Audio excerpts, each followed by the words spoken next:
ሰላም ጤና ይስጥልን አድማጭ ተመልካቾቻችን፣ ይህ ሳምንት የኢዜአ ስፖርት የሬዲዮ ፖድካስት ፕሮግራም ነው። በዛሬው ዝግጅት የኢትዮጵያ ከ17 እና ከ20 ዓመት በታች ብሔራዊ ቡድኖች የተመለከቱ መረጃዎችን ይዘን ቀርበናል። ፕሮግራሙን በመምራት እኔ ሙሴ መለስ አብሬያችሁ ቆያለሁ። እስከ ፕሮግራሙ ፍጻሜ መልካም ቆይታ።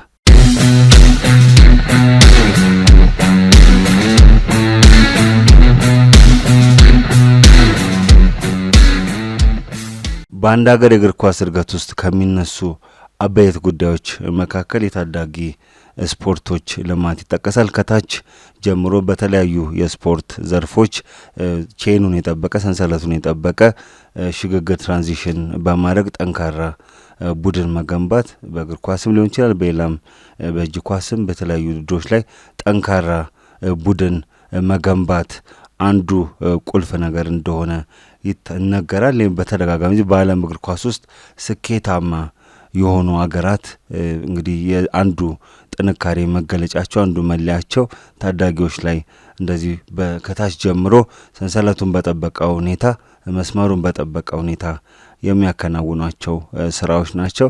ቅርብ ጊዜ የ23ኛ የፊፋ ዓለም ዋንጫን ያነሳችው ስፔን አንዱ ጥንካሬዋ ታዳጊዎች ላይ ከታች ጀምሮ ታለንት ኤሪያ በመለየት ታለንት ፑል በመለየት በስፋት በመስራት ነበር። እንግዲህ እሱ ላይ የሰራችው ስራ ከ16 ዓመት በኋላ በድጋሚ የፊፋ ዓለም ዋንጫን እንድታነሳ ቡድንም በሁለት የዓለም ዋንጫዎች ባክ ቱ ባክ ሩብ ፍጻሜ የገባ የመጀመሪያ ሀገር የሆነበትም አንድ ምክንያት ጠንካራ የአፍሪካ ብሔራዊ ቡድን የሆነበትም ምክንያት የታዳጊዎች ላይ እያከናወነ ያለውም ስራ ነው። በኢትዮጵያ ተደጋጋሚ ጊዜ ከሚነሱ ጉዳዮች መካከል አንዱ ታዳጊ ላይ ለኢትዮጵያ እግር ኳስ እድገት ታዳጊዎች ላይ ከስር መሰራት አለበት፣ ከታች መሰራት አለበት የሚሉ ድምጾች በስፋት ከእግር ኳስ ቤተሰቡ እንዳጠቃላይ ከስፖርት ማህበረሰቡ ሲሰሙ ይደመጣልና ይሄ ከምን የመጣ ነው?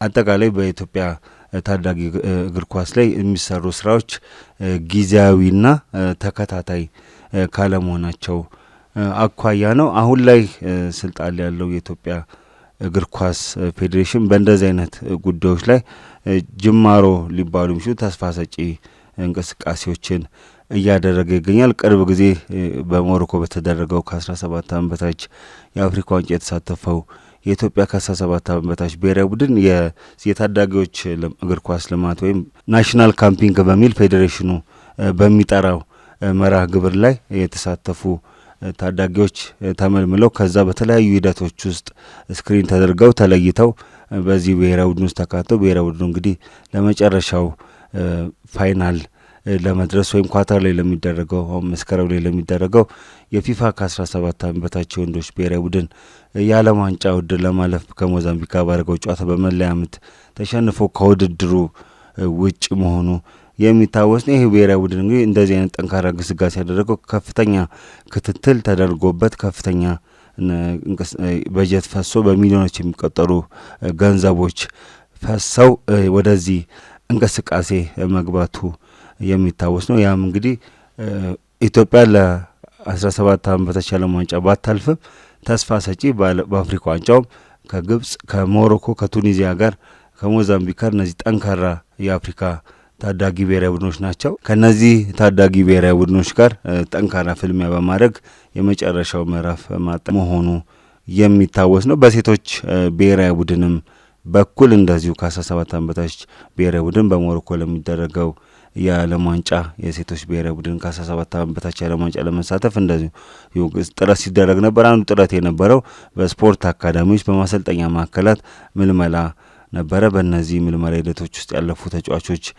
ጥሩ ተስፋ ሰጪ እንቅስቃሴ አድርጓል። ይሁንና በመጨረሻው ዙር በዛምቢያ ብሔራዊ ቡድን ተሸንፎ ለዓለም ዋንጫ ማለፍ ሳይችሉ ቆርጧል። በሁለቱም ጾታዎች በተለይም ደግሞ በወንዶች ከ17 ዓመት በታች ብሔራዊ ቡድን በአሰልጣኝ ቤንጃሚን ዚመሪ የተበራ የተለያዩ ደረጃ የሚገኙ ኢንስትራክተር አብርሃም መብራቱ የተከታተሉት ጠንካራ እንቅስቃሴ ሲያደርግ የነበረ ብሔራዊ ቡድን ነው። በጣም ውድድር መነሻ አድርጎ የተጀመረ ናሽናል ካምፒንግ ፕሮግራም ቢሆንም ጥሩ እንቅስቃሴ ነበረ። በወቅቱ በተለያዩ ምዕራፎች የብሔራዊ ካምፒንግ ፕሮግራሞች በተለያዩ ከተሞች ላይ ሲደረጉ ነበር። እርስ በርስ ጨዋታዎች፣ የንድፈ ሀሳብ ትምህርቶች፣ የተግባር እንቅስቃሴዎች፣ እግር ኳስ ጨዋታዎች የተለያዩ አቅማቸውን ሊገነቡ የሚችሉ ነገሮች የሀገር ፍቅር ስሜት እንዲኖራቸው ከሀገር መከላከያ ሰራዊትም ጭምር ከፍተኛ አመራሮች የማነቃቂያ ፕሮግራምም ሲያከናውን ነበር። እነሱን እያስተማሩ በተለያየ መንገድ ተመልክተናል ማለት ነው። ይህም እንግዲህ ጥሩ ብሔራዊ ቡድን እንዲገነባ አስችሏል። ጅማሮ ጥሩ ነው ማለት ይቻላል። አሁንም እንግዲህ የዚሁ ቀጣይ ምዕራፍ አካል የሆነው የቀጣይ የ17 ዓመት በታችና የዓመት በታች ብሔራዊ ቡድኖች እንቅስቃሴ ነው። እንግዲህ የዛሬው የኢዜአ ስፖርት የሬዲዮ ፖድካስት አበይት ትኩረት ከ17 ዓመት በታች ብሔራዊ ቡድኑ ከውድድሩ ውጭ ከሆነ በኋላ ምን ይሆናል ተብሎ ሲጠበቅ ነበረ።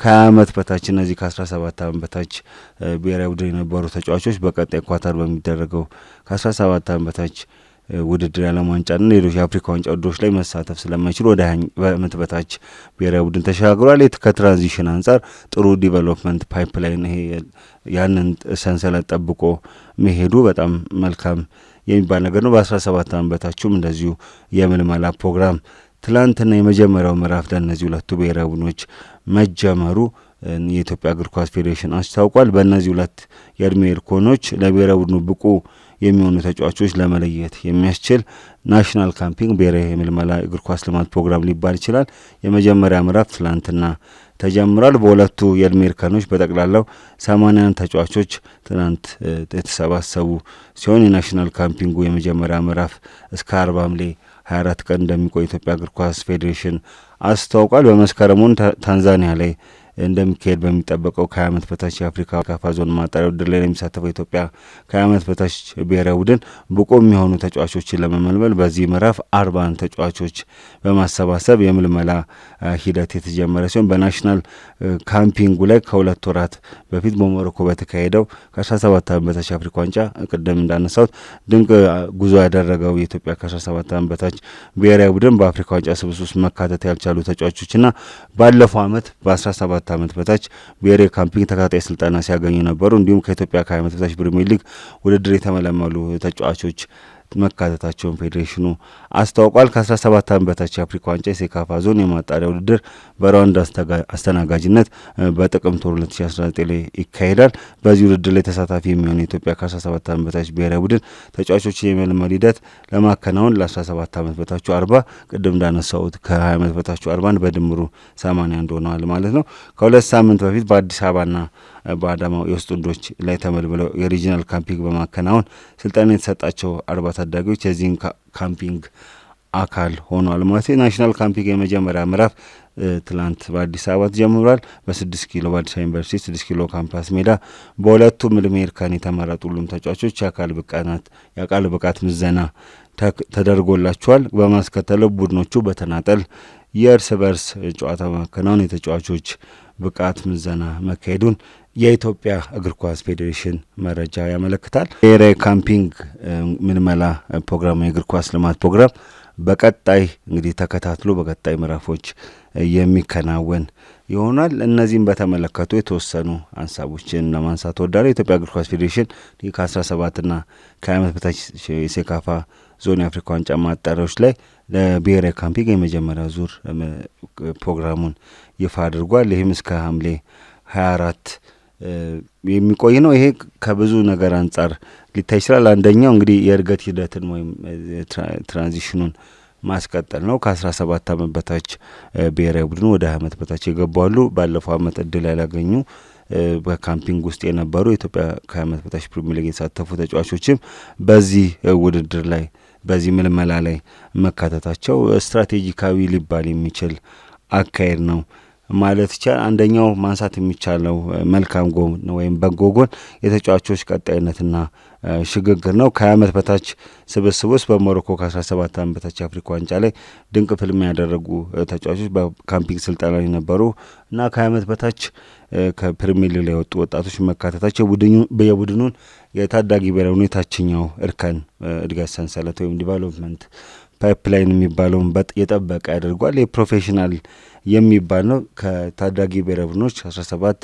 20 ያለ 23 እንደዚህ ምግግቦች ውስጥ ከዋናው ብሔራዊ ቡድን እንዲቀጥልና ሰንሰለቱን የጠበቀ ብሔራዊ ሂደት እንዲኖርና ጠንካራ ዋና ብሔራዊ ቡድን ለመገንባት ለሚደረገው በታዳጊ ምልመላ ላይ ለሚከናወነውም ስራ የራሱ አስተዋጽኦ ይኖራል። እነዚህ ቡድኖች ተጫዋቾች ከብሔራዊ ቡድን ከታችኛው ከአንድ እርከን ወደ ሌላ እርከን ሲሸጋገሩ ብዙም መቸገር አይችሉም። በእንደዚህ አይነት ሂደት ውስጥ ያለፉ በመሆናቸው ከብሔራዊ ቡድኑ አሰራር እና ታክቲክ ጋር ለመላመድ ጊዜ ላይ ፈጅባቸው ይችላል። በቀላሉ ለመላመድ ሊያግዛቸው ይችላል። ይህ በጣም ጥሩ የሚባል እግር ኳስ ፌዴሬሽን እየተከተለ ያለው አካሄድ ነው። ሌላው ሊነሳ የሚችለው ጉዳይ የዚህ የምልመላ ሂደቱ ነው። መዋቅራዊ የሆነ የታለንት መለየት ወይም ክህሎት የመለየት መንገዱ ጥሩ ሊባል የሚችል ነው። ከ17 ዓመት በታች ቡድን ላይ የተደረገው ምልመላ ከአዲስ አበባና አዳማ የውስጥ ውድድሮች ተነስተው በክልል ደረጃ ሪጂናል ካምፒንግ ስልጠና ካለፉ የተመረጡ መሆኑ ጥሩ ነው። ከሪጂናል ካምፒንግ ወደ ናሽናል ካምፒንግ የተሸጋገሩበት መንገድ ይሄ እንግዲህ በጣም በተደራጀ መልኩ በትኩረት ተሰጥቶት ምልመላው የተደረገ እንደሆነ ነው። ከዚህ በፊት በደፈናው ይከናወኑ የነበሩ ነገሮች አሁን ደረጃቸውን ጠብቆ ሳይንሳዊ ሂደታቸውን ጠብቆ እየከናወኑ መሆናቸውን ያሳያል። የምዘና ሂደቱን በዛ መንገድ እየሄደ እንደሆነ የሚያሳይ ነው። በአጠቃላይ 80 ተጫዋቾች ተሰብስበው በአካል ብቃትና እርስ በርስ ጨዋታዎችን መገምገም አሰስመንት የቻሉትን ለመምረጥ ደግሞ መሄዱም ግልጽ የሆነ አሰራርን የሚያሳይ ነው ማለት ነው። ሌላው የጊዜ እና የአጠቃቀምና የውድድር ዝግጅቱም ሌላ የሚነሳ ነገር ነው። የኢትዮጵያ ከ20 ዓመት በታች ማጣሪያ ታንዛኒያ ላይ መስከረም የሚደረገው ውድድሩ ከመድረሱ ከ2 ወር በፊት ዝግጅት መጀመሩ የተጫዋቾችን ጥረትና ስብስብ ጥንካሬ ለማሳደግ በቂ ጊዜ ይሰጣል ተብሎ ነው የሚታመነው። ከዚህ አንጻር ይሄ የምልመላ ካምፒንግ ሂደት ጥሩ የሚባል ነው። ከ17 ዓመት በታች ማጣሪያ ያው በሩዋንዳ ጥቅምት ወር ላይ ይደረጋል። ከወራት በፊት በቂ ዝግጅት ማድረጉ በአህጉራዊ ደረጃ ተወዳዳሪ ሆኖ ለመቅረብ የሚያስችል ነው ማለት ነው። ይሄ ጥሩ ሊባል የሚችል ነገር ነው። ሌላኛው እንግዲህ ስትራቴጂካዊ እርምጃው እንዳለ ሆኖ ሌላው ሊነሳ የሚችለው ነገር የዚህ የታለንት ፑል ከመለየት አንጻር ወይም ደግሞ ከአካታችነት አንጻር አሁን የሚቀሩ ነገሮች እንዳሉ የሚያሳይ ነገር አለ። አዲስ አበባና አዳማ የተደረጉ ውድድሮች ላይ የተመረጡት የባለፈው ብሔራዊ ቡድንም እንደዚሁ አይነት ነገር ነበረ። በወሰኑ አካባቢዎች ላይ ነበረ ምልመላው ካምፒንጉ ተደርጎ ውድድሩ ላይ የተሳተፉት ተጫዋቾቹ። ይሄም ባለፈው ብሔራዊ ቡድኑ ከአፍሪካ ዋንጫ ተሳትፎ መልስ የብሔራዊ ቡድኑ አሰልጣኝም የኮቺንግ ስታፍ አባላቱን በሰጡት መግለጫ ላይ የተንጸባረቀ ነው። ሁሉም ክልሎች፣ ከተማ አስተዳደሮች ለዚህ ጉዳይ ትኩረት ሰጥተው በኢንክሉሲቪቲ ይህንን ምልመላ መረቡን የማስፋት ወይም ደግሞ አካታችነቱን የማስፋት ጉዳይ ላይ ትኩረት ሰጥተው ሊሰሩ እንደሚገባ ሲነሳ ነበር። ይሄ ነገር ትንሽ ክፍተት ያለ ይመስላል ማለት ነው። ይህንን ማረም ይገባል። ሌላኛው እንግዲህ የሳይንሳዊ ምዘና አጀማመሩ በዘመናዊ እግር ኳስ መለኪያዎች ውድድሮችን ለመጀመሩ እንግዲህ ክፍተት ጥሩ ጅማሮ ቢሆንም ጥሩ እንትን ቢሆንም አሁንም በቀጣይ ስራዎች መለየት አለባቸው። የተወሰነ ቦታ ላይ ትኩረት ብቻ ከማድረግ ታለንት ፑል የችሎታ የክህሎት ስብስብ የሚባለው ታለንት ፑሉን ይበልጥ ማስፋት ያስፈልጋል። በጠበበ ቁጥር ሊታዩ ብቃት ያላቸው ተጫዋቾች የማግኘት እድሉም እንደዛው በዛው ልክ ሊጠብ ስለሚችል ያንን ማድረግ ይገባል። የታለንት ፑሉን ማስፋት ያስፈልጋል ማለት ነው። ሌሎች ተስፋ ያላቸውም በተለያዩ አካባቢዎች ያሉ ተስፋ ያላቸውን ታዳጊዎችም ያካተተ መሆን ይገባል። በቀጣይ እንግዲህ የኢትዮጵያ እግር ኳስ ፌዴሬሽን በዚህ ጉዳይ ላይ ተከታታይ መረጃዎች እንደሚወጣ ይጠበቃል። በቀጣይ ከአዲስ አበባና ከኦሮሚያ ውጪ በሌሎችም አካባቢዎች ይህንን ነገር አጠናክሮ ይቀጥላል ተብሎ ይጠበቃል። ይህንን ማስፋት ያስፈልጋል ታለንት ፑሉን። ሌላኛው እንግዲህ ከብሔራዊ ካምፒንግ ሲደረግ ያው ከእድሜ ማጭበርበር ጋር በተያያዘ ችግሮች እንዳይፈጠሩ የማራይ ምርመራ የአጥንት ምርመራ ይደረጋል ማለት ነው። ይህንን ካሁኑ ማድረግ ያስፈልጋል። ይሄ ነገር እንዳለ ይታመናል። ባለፈውም ጥሩ በሚባል ሂደት አልፎ ነው ውድድሩ ላይ የሞሮኮ ውድድር ላይ መሳተፍ የቻሉት ማለት ነው። ይህንን ማንሳት ያስፈልጋል። ሌላኛው እንግዲህ ከካምፒንግ ጋር በተያያዘ እነዚህ ልጆች ሐምሌ 8 ነው የጀመሩት። ለ16 ቀን ነው የካምፒንግ ፕሮጀክቱ እንትን የሚለው ማለት ነው። የምዘና እስከ ሐምሌ 24 ድረስ የሚቆይ ነው። ይሄ ደግሞ ከጊዜ ከሐምሌ 18 የጀመረ ነው ካምፒንጉ። ከጊዜ ማነስ አኳያ ምናልባት የምልመላ ሂደቱ አጠር ያለ መሆኑ ቡድኑን ለማቀናጀት በቂ ጊዜ ሊያሆን ይችላል ማለት ነው። ምናልባት የቀጣዮቹ ምዕራፎች ላይ የሰፋ ካልሄደ በስተቀር ቀናቱ በጣም አነስተኛ ናቸው ሊባል የሚችል ነው። ባለፈው ከነበረው የጊዜ አንጻር የምልመላ ሂደት፣ የንድፈ ሀሳብ እንትን፣ የእርስ በርስ ጨዋታዎች፣ ልምምድ ጨዋታዎች በጣም በግልጽ ክትትል ሲደረጉ የነበሩ እንቅስቃሴዎች አሁን የሚቀጥላሉ ተብሎ ይታሰባል። ግን ቀኑ ማነሱ ምናልባት በራሱ የሆነ ክፍተት ሊፈጥር ይችላል ተብሎ ይጠበቃል። አንዱ ትላንትና የካምፒንግ ፕሮግራሙ ሲጀመር ሲነሳ የነበረው ጉዳይ የአካል ብቃት ምዘና ነው። የአካል ብቃት ምዘናው እንግዲህ ጥሩ የሚባል ነው። በሴካፋ ዞን የሚደረጉ ጨዋታዎች ናቸው። እንግዲህ አንዱ የዚህ ብሔራዊ ካምፒንግ ትኩረት ለዛ ውድድር የሚሳተፉ ብቁ ተጫዋቾችን መምረጥ ነው። እንደ ዩጋንዳ፣ ደቡብ ሱዳን ያሉ የተለያዩ ብሔራዊ ቡድኖች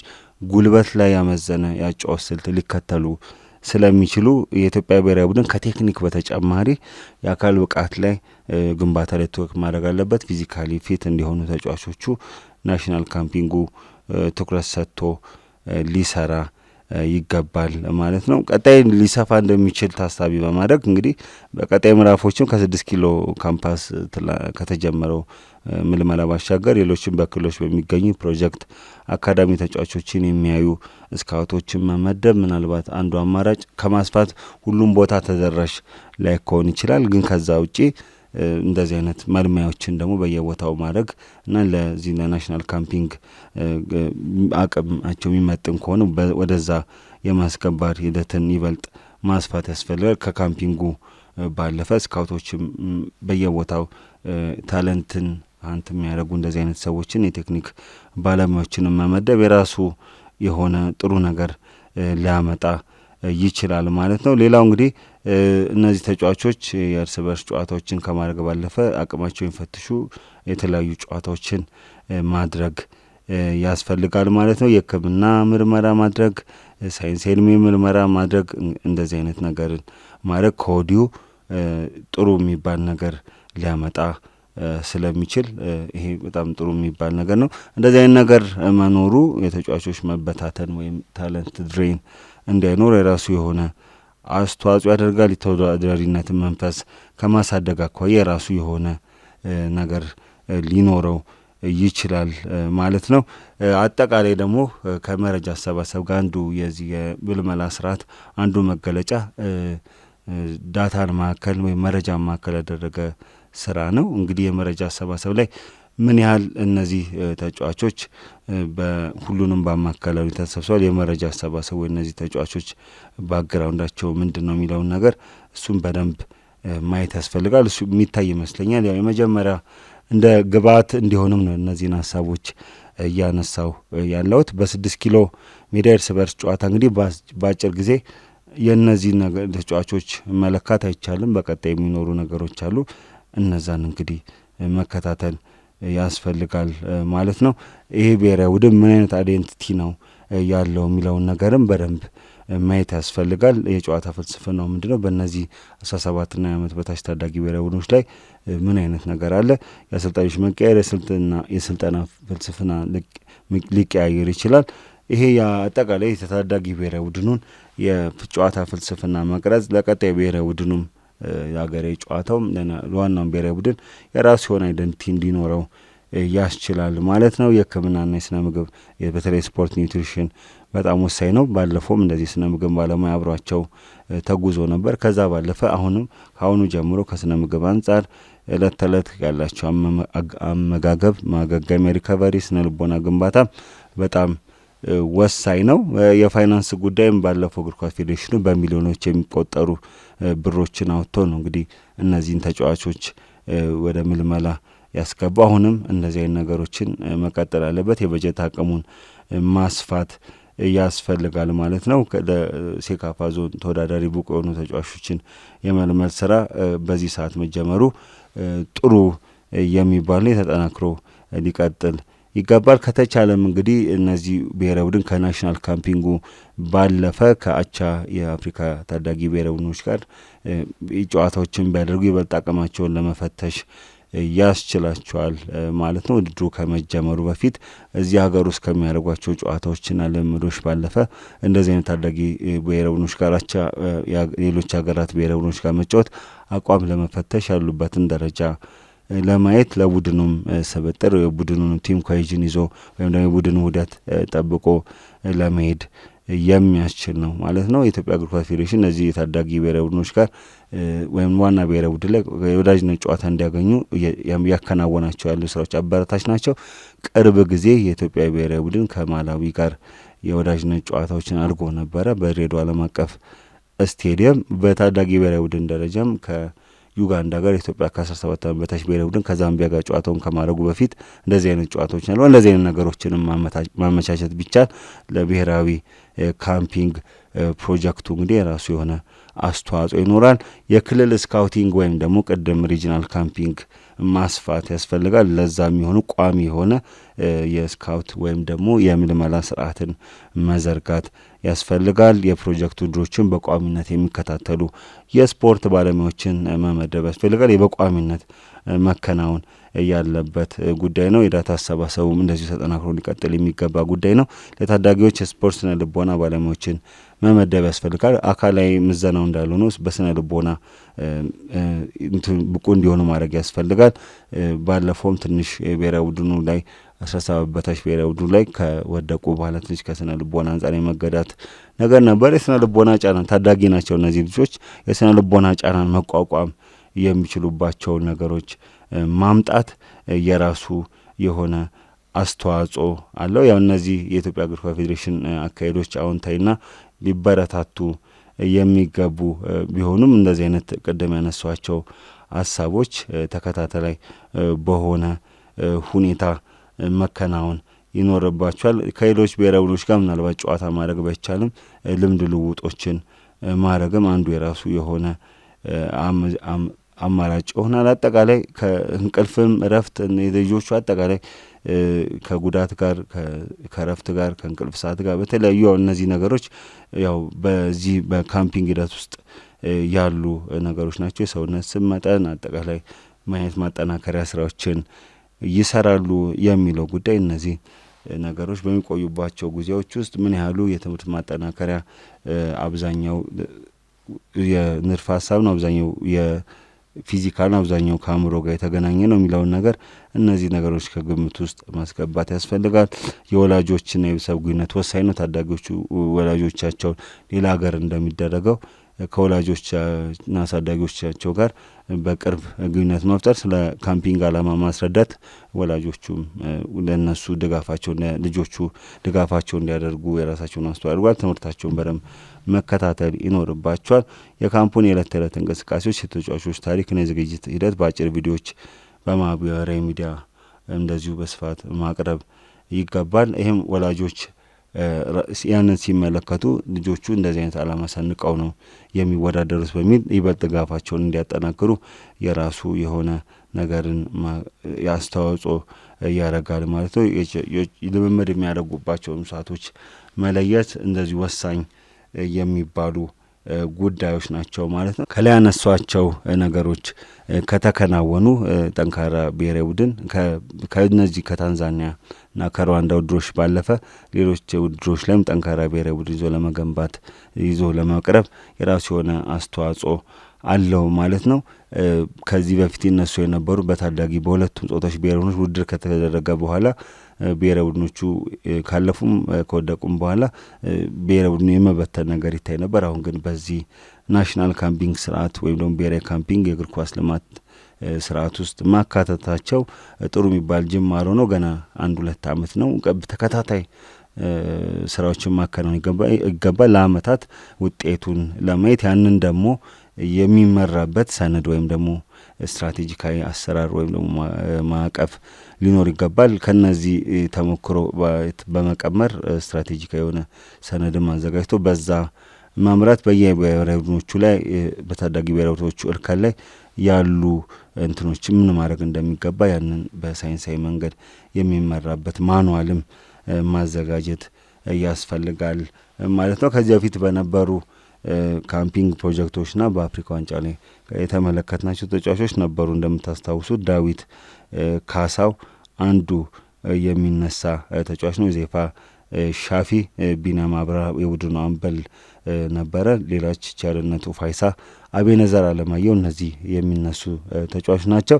በዚህ የተገኙ ለቀጣይ ለብሔራዊ ቡድኑ ተስፋ የሆኑ ተጫዋች ናቸው። ቢናም አብርሃና ዳዊት ካሳው በሸገር ከተማ በዘንድሮ ኢትዮጵያ ፕሪሚየር ሊግ ላይም ሲሳተፉ ተመልክተናቸዋል። ይሄ ጅምር ይበል የሚያሳይ ነው።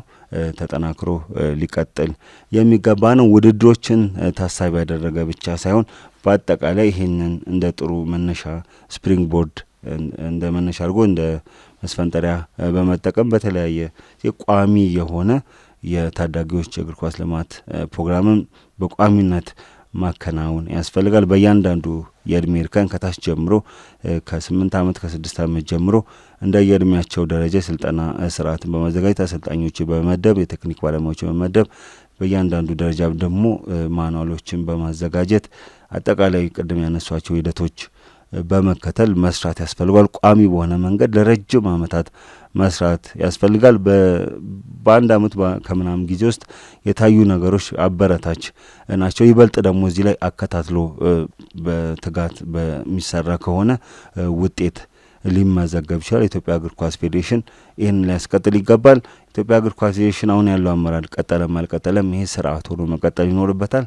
ሲስተም የሚባለው ነገር የእግር ኳስ የታዳጊ እግር ኳስ ላይ ሲስተሙ አንዴ ከተገነባ ቀጣይ ደግሞ የሚመጣው ሊደርሺፕ ያንን የማስቀጠል ነገር ይኖረዋል ማለት ነው። ይህንን ነገር አጠናክሮ ሜር ከተቻለ ለአመታት መልፋት ከቻለ ሲያቋርጥ ቅብብሎች ካለ ትራንዚሽኑን ጠብቆ ከሄደ ጠንካራ ታዳጊ ብሔራዊ ቡድን ብቻ ሳይሆን ጠንካራ ብሔራዊ ቡድን በዓለም አቀፍ ደረጃ የሚፎካከር ብሔራዊ ቡድን መገንባት ይቻላል ማለት ነው። ኢትዮጵያ ከ17ና ከ20 በታች ታዳጊ ብሔራዊ ቡድኖች ካምፒንግ የተመለከቱ መረጃዎችን በቀጣይ መርሃ ግብሮች ላይ ይዘን እንቀርባለን። ቀጣይ ከተሞች ላይ እንደሚኖሩም ታሳቢ ይደረጋል። ከዚህ በፊት ከነበሩ የብሔራዊ ካምፒንግ ፕሮግራሞች አኳያ ማለት ነው። ብሔራዊ ቡድኑ በታንዛኒያና በሩዋንዳ በሚደረጉ የታዳጊ ብሔራዊ ቡድኖች የአፍሪካ ዋንጫ የሴካፋ ዞን ማጣሪያ ላይ የሚያደርጋቸውን ተሳትፎ ዝግጅት በተመለከተ በተከታታይ ፕሮግራሞቻችን ላይ በስፋት ይዘን የምንቀርብ ይሆናል። አድማጭ ተመልካቾቻችን የዛሬው የኢዜአ ስፖርት የሬዲዮ ፖድካስት ፕሮግራምን ይመስል ነበረ። ሳምንት በሌላ ፕሮግራም እስከምንገናኝ እስከ ሳምንት ቸርን ሰንብት።